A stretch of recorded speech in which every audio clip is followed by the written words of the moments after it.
muerte. Escritor, filósofo, amigo de Alberto Nisman, Gustavo Perenin. Hola, ¿qué tal? Buenas tardes. Hola Nelson, ¿cómo estás? Bueno, bien. Vos tuviste la premonición de que el final de Nisman iba a ser el que fue.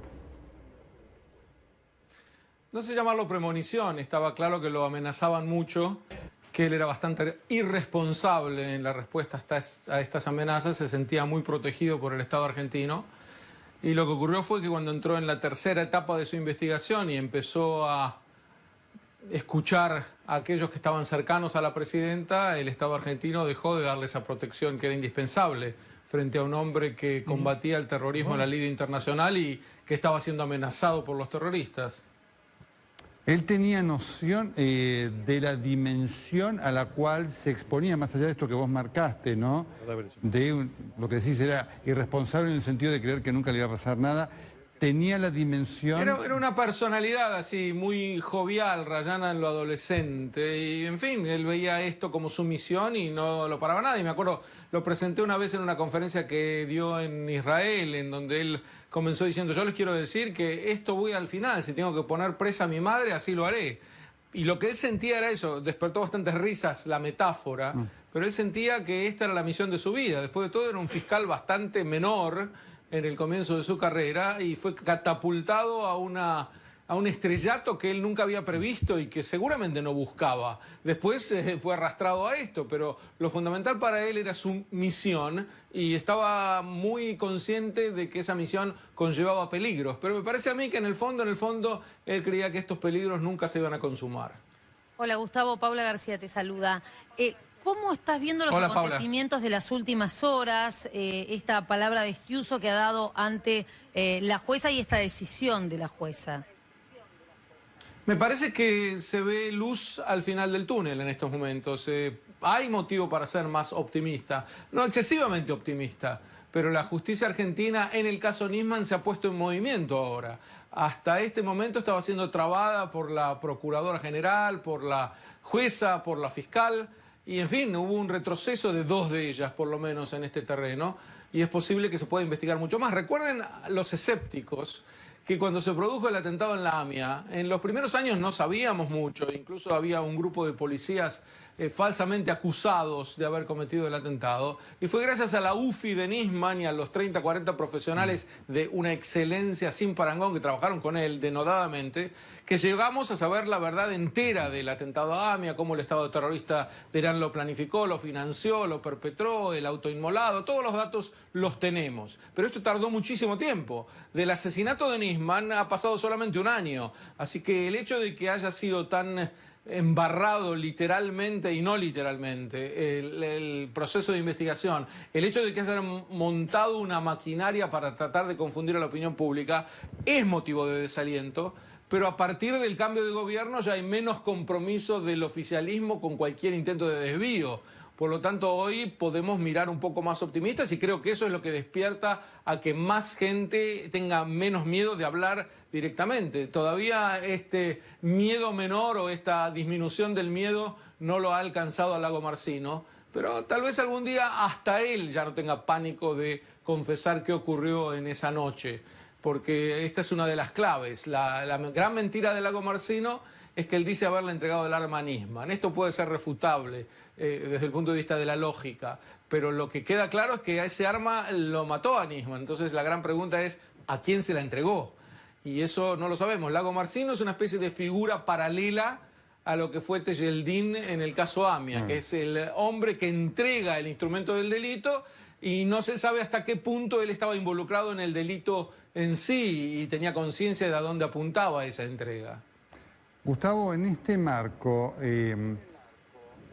quiero tu precisión, porque Nisman, en la nota que es la última nota de su vida, que se la da aquí a Edgardo Alfano en A Dos Voces, donde ratifica la denuncia, y además donde le dice, siempre lo queremos recordar esto, que las escuchas eran solamente una parte de la evidencia que él tenía más evidencia que la tenía él, ¿no es cierto?, para dar... Él habla allí de la posibilidad que esto le costara su vida.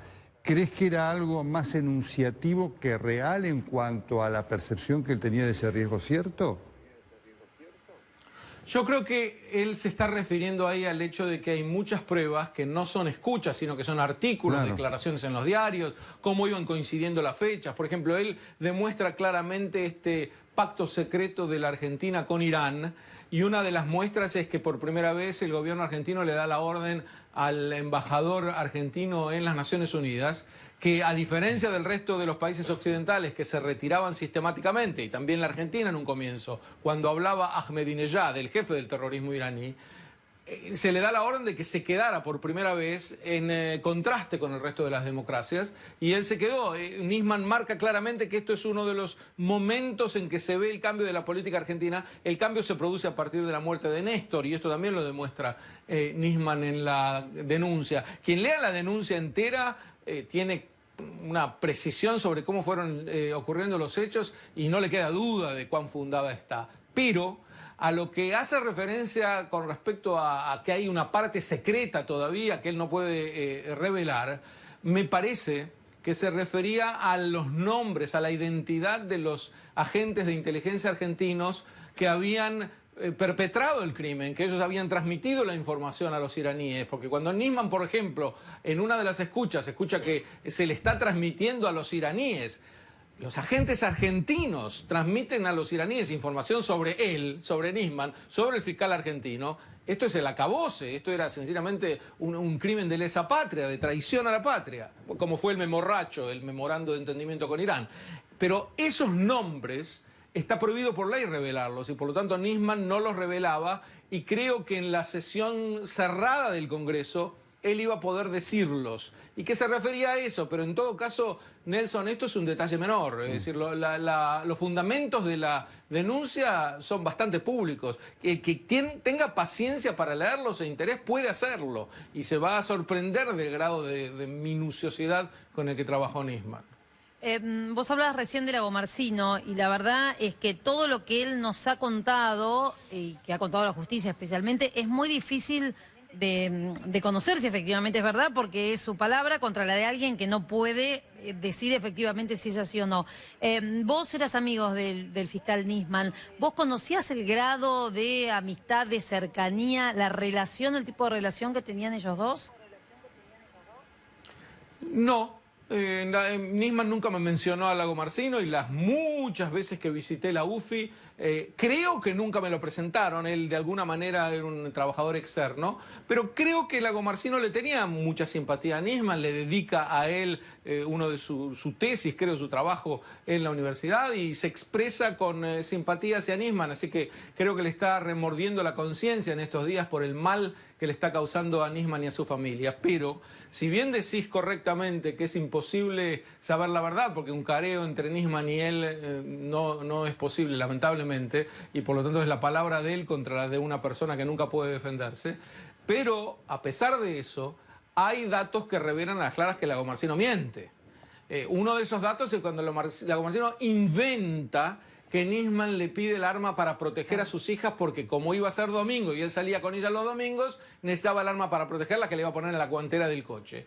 Esto suena bastante absurdo de por sí, porque Nisman no tenía nada que ver con armas, jamás tuvo nada que ver con armas. Pero además las hijas de Nisman estaban en el exterior, algo que Lagomarsino en el momento de la declaración no reparó en ello, y entonces se fue de boca y dijo claramente una mentira. Cuando alguien dice una mentira de ese tenor, podés sospechar que hay muchas mentiras detrás. A mí la mentira que me queda clara es que Nisman no le pidió un arma. Primeramente, que si Nisman realmente hubiera querido un arma, tenía un arma en la casa de la madre y podría ir a buscar. Lagomarsino tenía que traer el arma porque era parte del montaje de la escena del suicidio, y tenía que dejarla ahí, o entregársela al asesino, o, mucho menos posible, ser él mismo el asesino. Tampoco creo eso. Pero que Lagomarsino es un individuo muy sospechoso en todo esto, no cabe ninguna duda. Gustavo, Nisman es confirmado que apura su regreso porque él teme que la procuradora Gils Carbó le quitara la causa. Correcto. No, en realidad él apura su regreso, pero antes de partir. También hay una confusión al respecto. Él, antes de partir, en los últimos días de diciembre, consigue un pasaje para volver a Buenos Aires con la nena mayor, con Yara, y después regresar a Europa. ¿Por qué? Porque se entera que Gils Carbó, en efecto, lo está por echar, y se entera además de que ella va a llegar más o menos el 12 de enero, se va a hacer cargo de sus funciones nuevamente. Entonces Nisman hace un cálculo rápido y dice, si yo llego el 14 de enero, no le doy tiempo a echarme, ese va a ser mi último momento para poder presentar esta denuncia. La última vez que yo lo vi, que había sido un mes antes, él me dijo, está todo listo, yo estoy esperando el momento adecuado. No se me ocurrió preguntarle qué querés decir por momento adecuado, pero me imagino que eran las circunstancias políticas, aún las circunstancias políticas internacionales, y el dato de la Gilles Carbó que él vio como una amenaza directa a que iba a ser despedido. Después de todo, la presidenta había decidido decapitar a la Central de Inteligencia Argentina, que había hecho un trabajo profesional de primera, entonces no había por qué no temer que Nisman también cayera en esta volada. Cuando él se entera de esto, entonces consigue ese pasaje, pero no le dice a nadie que está por regresar. Por eso despertó tantas sorpresas. Pero en rigor el pasaje original que él tenía era para regresar desde el final, ese no lo cambió. Él volvió a la Argentina con otro pasaje y después se iba a ir de nuevo a Europa si no lo mataban. ¿Cuándo hablaste con él por última vez? Hablar por vía de internet, etcétera, sí. Hasta último momento. Ajá. Vernos... Cuando yo venía a la Argentina, y lo hacía con mucha frecuencia, o nos veíamos en mi casa o nos veíamos en 2 o 3 bares que eran nuestros preferidos, y ahí la última vez habrá sido un mes antes, y lo vi muy entusiasmado con toda esta nueva investigación. Conté que la frase que me arrojó en ese momento fue: a estos los voy a meter en cana, estos los voy a meter presos. Se refería nada menos que a la presidenta, al canciller, etc. Y yo me acuerdo que le contesté, pará la mano, no es un poco, no usé la palabra delirio, pero algo así, no te está yendo con esto. Y la respuesta fue, mira, si no van en cana, se van a tener que ir del país, porque las acusaciones son tan, pero tan graves, y las pruebas son tan categóricas que no cabe salida. Y ahora se empieza a revelar todo esto. ¿Te llama la atención que haya un sector de la justicia que sostiene que esto fue un suicidio, que Nisman se suicidó porque se había quedado solo y sin evidencias y sin fundamentos para sostener esta acusación? No creo que sea un sector de la justicia. Hay una parte de la justicia que se llama justicia legítima, que es simplemente un partido político que cree que ejercer la justicia es defender al partido que estaba gobernando antes y se van a terminar diluyendo en esta nueva Argentina. Pero es un mito el tema del suicidio, que echaron a correr todos aquellos que querían sembrar la confusión para que la gente sostenga básicamente. Lo que quieren no es que la gente crea que es un suicidio, porque recordad que aún la presidenta empezó diciendo es un suicidio y al otro día dijo no, lo asesinaron, y después con el asesinato, el suicidio inducido, etc. Pero esto no es casual, porque sembrar una confusión de ese tipo es mucho más eficaz que aferrarse a suicidio. Hoy en día la gente piensa que es materia opinable, que uno puede decir que lo mataron, otro puede decir que se suicidó, un tercero puede decir que lo secuestraron marcianos, un cuarto puede decir que le agarró un síncope por los nervios que tenía, y todas son opiniones igualmente legítimas y nunca vamos a saber nada, y así queda empantanado el caso. Esa es la intención. Yo creo que el hecho de que fue un magnicidio está demostrado irrefutablemente desde que no había pólvora en sus manos, que el cadáver fue movido, que le chuparon la computadora, que le arruinaron el celular y le borraron todos los mensajes, que los custodios no estuvieron, el montaje de este aparato que ustedes describían antes, en donde todo había que embarrarlo y todo había que mezclarlo para que nadie se enterara jamás de que Nisman fue asesinado. Pero acá hay algo, Gustavo. Sí, solo termino la frase. El tema del suicidio, a mí me parece que se lo creen 2 o 3 ingenuos, pero nadie cree realmente que Nisman se suicidó. Los que siembran la confusión quieren sencillamente que la gente hable y diga todo es materia opinable, nunca sabremos nada, y así se enterrará el caso. Pero, te escucho, perdóname. Hablando de esto que vos decías, pero acá hay una fiscal que desde el primer momento investigó partiendo de la hipótesis de suicidio. De hecho, muchas medidas no se tomaron porque prácticamente, si bien ella no lo dijo nunca afirmándolo, ¿no?, en un dictamen, pero toda su investigación estuvo en el supuesto del suicidio. Se notan las medidas de pruebas que fue pidiendo. Mira, llamarlo investigación es muy elogioso. Lo que hizo ella fue una anti-investigación. Lo que quería era que nunca se supiera la verdad.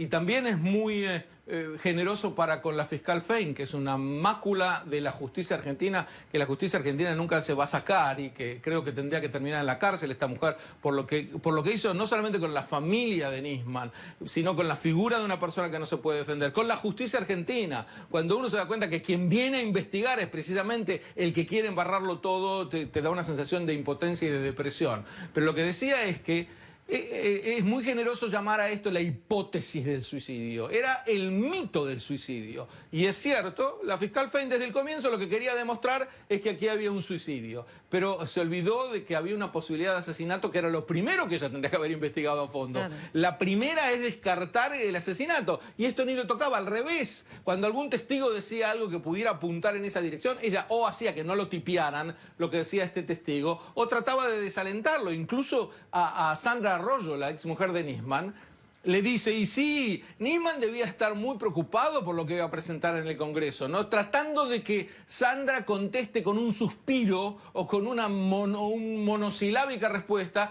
para aferrarse de eso y después decir, si hasta Sandra dijo que esto fue un intento de suicidio, pero no lo logró, porque la respuesta excelente de la ex mujer de Nisman fue, mire, decir eso es sencillamente no haberlo conocido a Alberto, y esto también lo puedo suscribir yo. Alberto era la antítesis de los suicidas, era un tipo lleno de vida permanente, que amaba a sus hijas, que estaba en pleno dinamismo, plena jovialidad. Te digo que estuve en contacto con él hasta último momento. Yo, cuando él me mandó el material que iba a presentar, escribí un artículo que todavía está en internet. Lo levantaron, lo pusieron en internet horas antes del asesinato, que se llama La Trilogía Nisman. Y yo estaba ahí esperando que él me diera su feedback sobre este artículo, y me llegó la tormenta de un alumno que me escribe, Gustavo, estoy conmocionado, te tengo que contar que lo encontraron muerto. Pero digo esto porque hasta último momento yo estaba en contacto con él. No dejó ningún indicio en ninguno de los que estuvimos en contacto con él alguna vez acerca del suicidio. Ni nota, ni nada, todo preparado y anotado para lo que iba a ser la semana siguiente. Así que el mito del suicidio no lo cree nadie. Fue un instrumento muy eficaz hasta ahora para tratar de sembrar confusión. Y digo que fue eficaz porque si bien la abrumadora mayoría de la gente no cree que Nisman se suicidó, hay una buena parte de la gente que cree que el suicidio es otra de las explicaciones posibles, cuando no lo es. El suicidio es un invento, es una mentira puesta para confundir. Que Nisman fue asesinado está demostrado. Lo que no está demostrado, y aquí tenemos que ser cautelosos, yo creo en esto, pero me doy cuenta de que no está demostrado, es que fue asesinado por la investigación que estaba haciendo. Entonces, creo profundamente que es así, pero esto requiere todavía de las demostraciones del caso. Y me enseñó Nisman que hasta que uno no tenga las pruebas en las manos, mejor que no emita opinión. Gustavo, la última. ¿Nos podés recordar qué pensaste, qué sentiste en el momento que te enteraste de la muerte de Nisman? Sí, me lo acuerdo como si fuera ahora. Yo estaba en España, había terminado de dar una gira de conferencias, era de madrugada. Cuento el detalle de que nevaba mucho y estaba oscuro porque era adentro del alma y en derredor que pasaba esa nieve y esa oscuridad. Y lo que atiné antes de irme al aeropuerto para tomar el avión y además sumirme en una seguidilla de entrevistas que no terminó hasta hoy, porque el 2015 para mí fue el año Nisman solamente por la cantidad de gente del mundo entero que me llamaba para consultarme. Antes de sumirme en esto, lo que atiné es escribirle un email a mi esposa contándole qué pasaba. Me acuerdo que alguna lágrima humedeció la compu mientras estaba, el teclado mientras estaba escribiendo, y sentí profundamente lo siguiente: este tipo, con todos sus defectos, era uno de los ejemplos más nobles que había en la Argentina de alguien que creía en lo que estaba haciendo hasta el final. Un tipo realmente que heroicamente estaba dispuesto a dar su vida hasta el final por lo que creía. No quedan muchos así. Y pensé, la Argentina se pierde uno de sus hijos más nobles y la gran oportunidad además de continuar como estaba Argentina en esos momentos, en el liderazgo mundial de la lucha legal contra el terror. Esa oportunidad la creó Nisman de algún modo. Hoy en día está bastante vapuleada, pero tengo esperanzas en que se recuperará. Gustavo, muchas gracias. A vos, Nelson.